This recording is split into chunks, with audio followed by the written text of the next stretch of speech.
Boa tarde.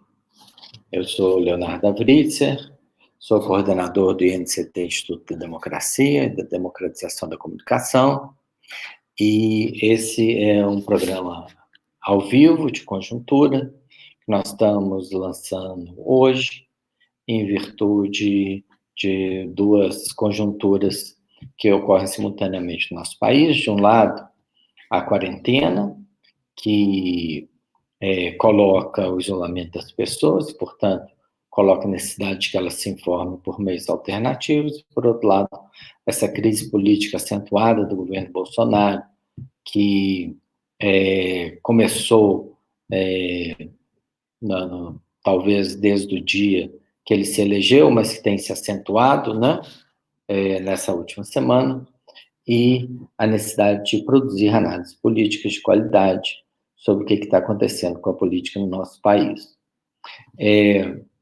Meu ponto de partida aqui, para tentar dar uma visão sobre o governo Bolsonaro, é a ideia de que, na verdade, a direita brasileira ela tem uma capacidade de chegar ao poder, tem uma capacidade limitada de chegar ao poder, e, na verdade, tem produzido governos instáveis, né?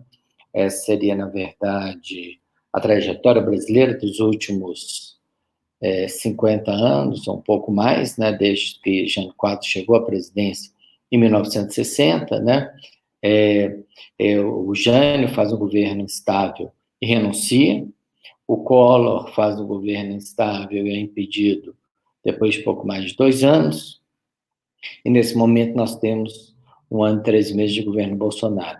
Esses governos, eles têm algumas características comuns? Eu acho que sim. Quais são elas? Em primeiro lugar, né, a direita no Brasil, diferentemente da direita em outros países, especialmente nos Estados Unidos, na Inglaterra, mas também na França, ou mesmo no nosso vizinho argentino, ela não tem uma condição de se organizar politicamente um partido e gerar um governo que seja o resultado desse partido, das ideias dele, né? Ela chega com o que a gente pode chamar de outsiders, né? Pessoas que são relativamente marginais no sistema político ou no jogo político. Jânio Quadros era um marginal nesse sentido, verdade, foi prefeito de São Paulo, né? Mas ele concorre para um partido muito pequeno. O grande partido conservador da primeira experiência democrática brasileira, que é o DN, não consegue gerar um presidente. A mesma coisa a gente pode dizer em relação ao começo da Nova República, né?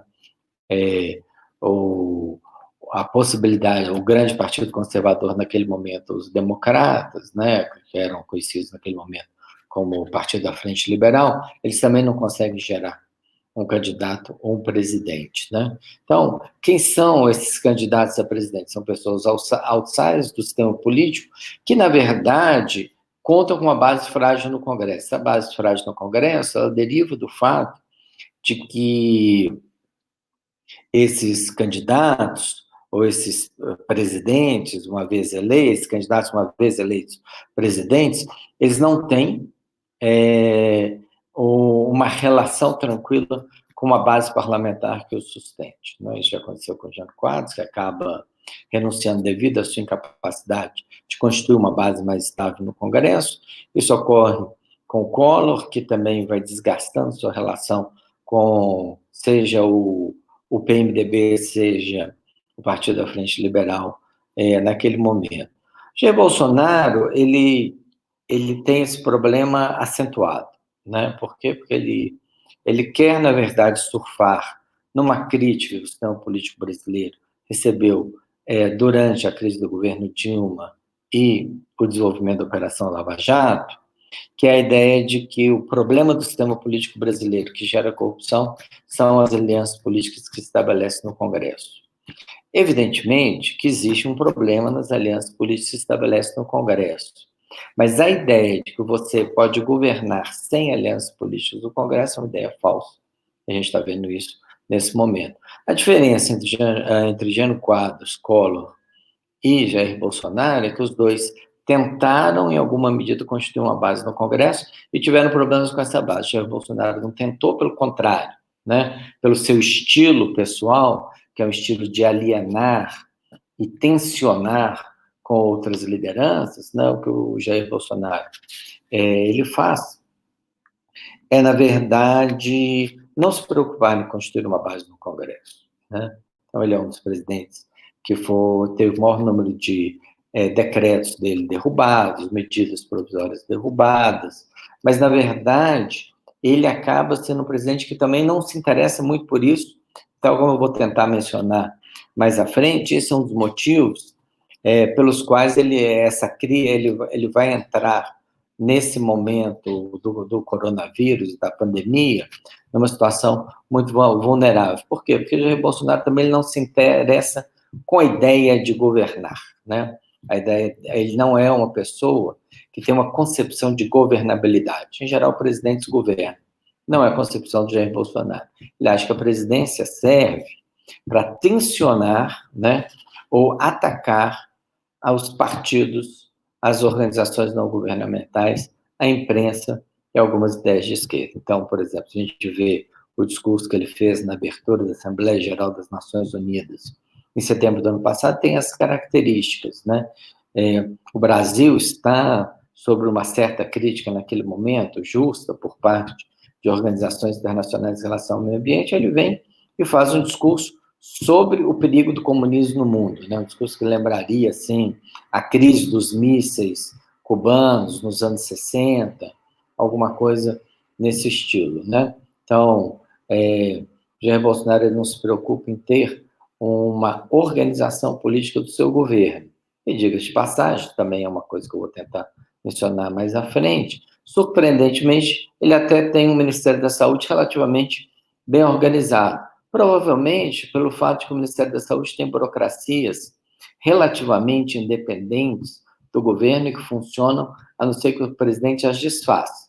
Na verdade, Bolsonaro desfez burocracias em muitos ministérios. Ele desfez a burocracia da área do meio ambiente, desaparelhou completamente o IBAMA, desfez burocracias importantes em outras áreas também, ou alienou completamente setores intermediários da gestão de algumas áreas, como é o caso dos reitores das universidades federais em relação à política de ensino superior do governo. Mas no caso do Ministério da Saúde, algumas dessas estruturas se mantiveram.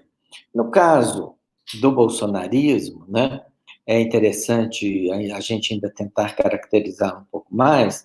Nessa caracterização, uma das coisas que eu acho que é importante de mencionar é de que o presidente, o Bolsonaro, ele tem, diferentemente Collor e Jânio Quadros, ele consegue constituir uma base. Ele consegue constituir uma base, especialmente com uma coisa que é nova, que nem o Jânio, nem o Collor poderiam contar, que são as redes sociais. Ele consegue mobilizar essa base nas suas redes sociais, e essa base é uma base que a gente pode chamar de confirmatória. Né? O que é uma base confirmatória? Ou seja, ele não está disposto a colocar decisões aos seus apoiadores, mas ele é capaz de mobilizar no sentido de confirmar algumas ideias do presidente. Por isso que a crise do coronavírus também é um problema sério para a maneira como ele organiza as suas bases sociais.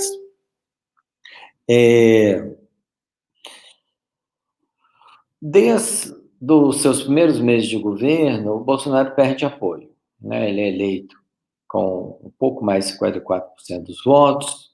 A partir daí, ele perde apoio todos os meses, né? Devido aos conflitos que ele entra com o Congresso Nacional, a legislação sobre armas, problema do meio ambiente, problema da poluição das praias na região Nordeste. Todas essas questões, o presidente ele vai se desgastando até que o apoio dele se estabilize em torno de 30% do eleitorado em agosto do ano passado, né? E a partir daí, ele passa a governar basicamente para essa base, que são esses 30%, né? Que é provavelmente onde o seu apoio está erodindo nesse momento. Por que que a crise do coronavírus ela é tão complicada para o governo Bolsonaro, né? Afinal de contas, o presidente conseguiu agredir praticamente todos os setores da sociedade brasileira, o governo dele agride artistas, professores universitários, líderes políticos de todo tipo, ele convoca manifestações contra o STF, contra o Congresso Nacional, agride o presidente do Senado, mas ele tinha conseguido, na verdade, duas coisas. Um, que não houvessem grandes mobilizações contra ele, com exceção das mobilizações estudantis de maio do ano passado, mas foram mobilizações em torno de uma questão específica. Em segundo lugar, ele conseguia que a sua base o apoiasse mesmo, especialmente nas redes sociais, mesmo em momentos mais complicados. É isso que, na verdade, ele começa a perder nas últimas semanas, né? A crise do coronavírus é ruim para o bolsonarismo, porque ela pega em assuntos que são, vamos dizer, muito caros ao bolsonarismo, né? E eu, a princípio, citaria dois, né? Em primeiro lugar, o tensionamento com a ciência, né? O bolsonarismo se apoia numa ideia de que ele pode tensionar com a ciência, tensionar com os cientistas, né? Ele fez isso durante a crise na Amazônia, ele rejeitou os dados do Instituto Nacional de Pesquisas Espaciais, do INPE São José dos Campos, né? Em relação ao desmatamento, ele rejeita dados da ciência em geral sobre economia, o efeito estufa, o clima, né? O que for, né? Ou a rejeição dele à ideia de ciência mais ampla possível. Mas isso, na verdade, colocou como problema em relação ao coronavírus, né? Evidentemente, o coronavírus coloca ciência e cientistas num patamar que, em geral, esses grupos não têm normalmente. Claro que nós vivemos sociedades que acreditam na ideia do expert, que acreditam na produção científica da ciência, mas esses grupos mais à direita, e Bolsonaro não é o único entre eles, esses grupos, na verdade, tensionam a ideia da ciência e tentam defender algumas noções senso comum, né, para dar alguns exemplos, né. Bolsonaro negou até incêndios na Amazônia, falou que eu saiba, uma floresta úmida não pega fogo, né? Uma visão absolutamente senso comum, que não corresponde a nada que foi produzido cientificamente, né? Mas que teve uma certa repercussão nas redes sociais naquele momento, né? Por que que ele não consegue fazer o mesmo em relação ao coronavírus? Em primeiro lugar, né? Porque o coronavírus não é unicamente um debate ideológico, né? O coronavírus, ele é uma ameaça real que a população de diversos países sofre, e a gente vê casos da população de alguns países, especialmente da Itália e da Espanha, que demoraram a se organizar contra ele, que estão pagando um preço muito alto em termos de vidas, né? Portanto, isso assusta setores que estavam apoiando o bolsonarismo até esse momento, especialmente setores de classe alta da região sudeste do Brasil. Em segundo lugar, o bolsonarismo tensiona com a imprensa, né? Porque ele se baseia muito fortemente, especialmente com a grande imprensa, com a imprensa escrita. Por quê? Porque ele se baseia numa ideia de fake news. O presidente é um divulgador de fake news, ele tem setores dentro do Palácio do Planalto, mas também em outros lugares encarregados disso, mas esse é um momento no qual a população precisa de informações sobre o assunto, e essas informações acabam constituindo uma nova aliança, né? Uma aliança que eu diria que envolve alguns setores científicos e médicos, né? Como a Organização Mundial de Saúde, grandes universidades, cientistas que começam imediatamente a pesquisar o coronavírus, e, na verdade, propor visões alternativas sobre o coronavírus não parece ter sido possível dentro até mesmo da ação bastante limitada que o bolsonarismo tem em relação ao conhecimento nas redes sociais, ou seja, né, quase tudo que ele falou sobre coronavírus, sobre tratamento, sobre epidemia, existe uma ampla literatura, mais do que isso, um amplo consenso na imprensa, nas organizações internacionais, nas redes sociais, mostrando que as coisas não são bem aquilo que o presidente está dizendo. Com isso, a crise do governo Bolsonaro acaba sendo uma crise na qual, incapaz de continuar agredindo os principais atores políticos a partir das redes sociais, ele parte para aquilo que a gente poderia chamar uma agressão mais direta aos presidentes dos outros poderes, especialmente da Câmara e do Senado e do STF, e, nessa semana, inclui os governadores de estado nesse conjunto, né? O bolsonarismo, ele tem uma característica, né, que funcionou muito bem, eu diria, em 2017 e 2018, que é, ele parte para confrontações extremas com outros atores políticos e usa instrumentos que esses outros atores políticos não estão dispostos a utilizar de forma tal que, pelo campo da agressão verbal e através das redes sociais, ele acaba conseguindo botar esses outros atores na defensiva, né? Foi isso que o próprio bolsonarismo estava fazendo no momento que a crise do coronavírus se abateu ou chegou ao nosso país, né? Estava convocando uma manifestação contra os presidentes da Câmara, do Senado e do STF, né? No entanto, o que acontece, né? A crise do coronavírus, pelo seu ineditismo, pela dificuldade da tomada de decisões políticas, pela necessidade da constituição de um novo marco legal, ela necessita muito mais união institucional do que no momento normal. E, na verdade, o presidente acaba sendo visto como alguém que, ao invés de propiciar essa união que a epidemia exige, ele acaba sendo um fator de desagregação.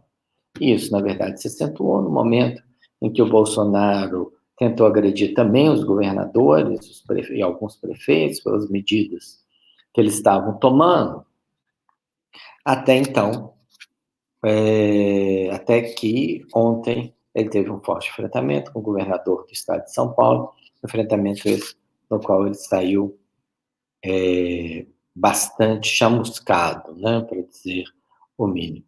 É interessante que, assim, o Bolsonaro não teve condição de ontem para hoje, e vamos ver qual vai ser os próximos desdobramentos, é isso que a gente pretende comentar aqui nos próximos dias ou semanas. O Bolsonaro não foi capaz de radicalizar ainda mais o seu enfrentamento com os governadores, né? Ele talvez tivesse uma opção bastante extrema e talvez até tenha tentado ver se ele conseguia apelar para ela, que seria, na verdade, tentar partir para intervir em alguns desses estados, retomar o funcionamento normal, botar o fim para a quarentena, imposto por esses governadores, mas certamente ele não teve capacidade política para isso, pela maneira como a imprensa defendeu os governadores, pelo fato que o vice-presidente se colocou contra ele, e também pelo fato que o próprio Estado-Maior do Exército acabou se posicionando sobre isso, e todos eles se posicionaram numa direção contrária ao do presidente. Portanto, a situação que a gente vê o presidente Jair Bolsonaro nesse momento é uma situação de extremo isolamento, né? Medidas que ele tentou tomar caíram, né? Nessa última semana caíram, foram revistas muito rapidamente, né? Então, a medida provisória dos salários, ele desistiu dela 4 horas depois de ter defendido.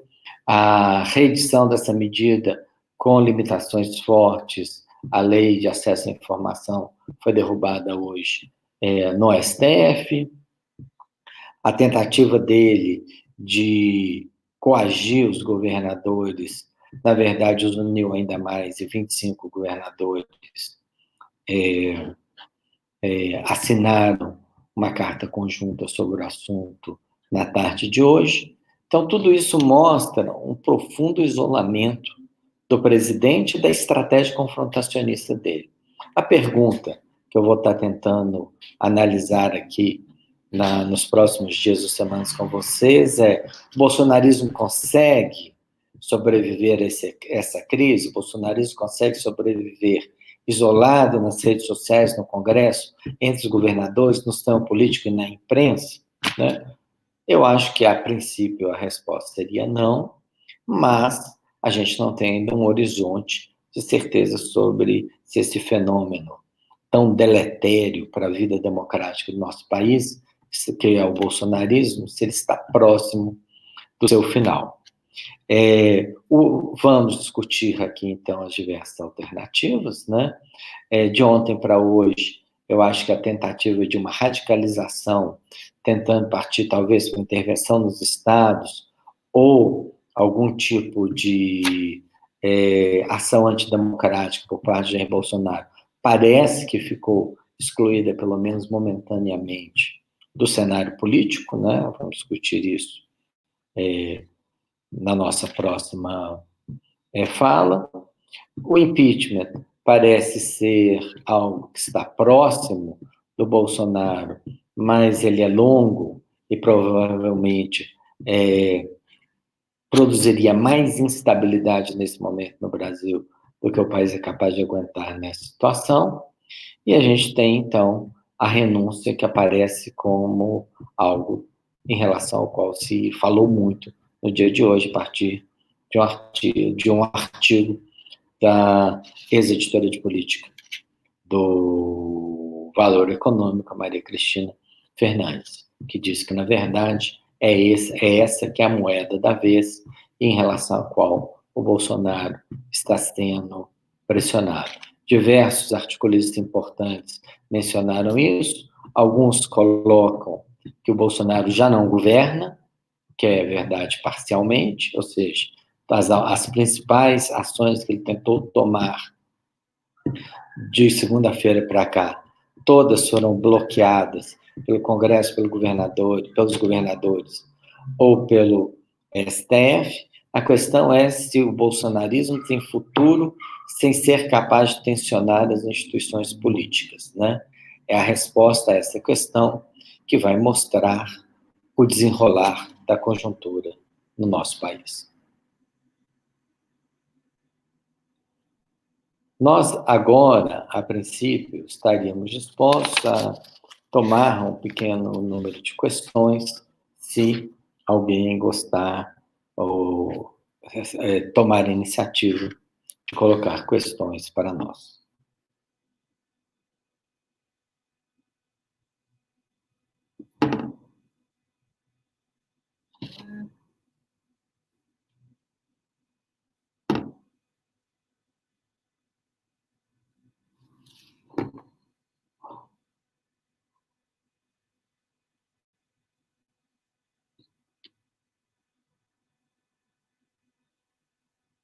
Então, a princípio, essa seria a nossa primeira colocação, e com isso a gente encerra essa live.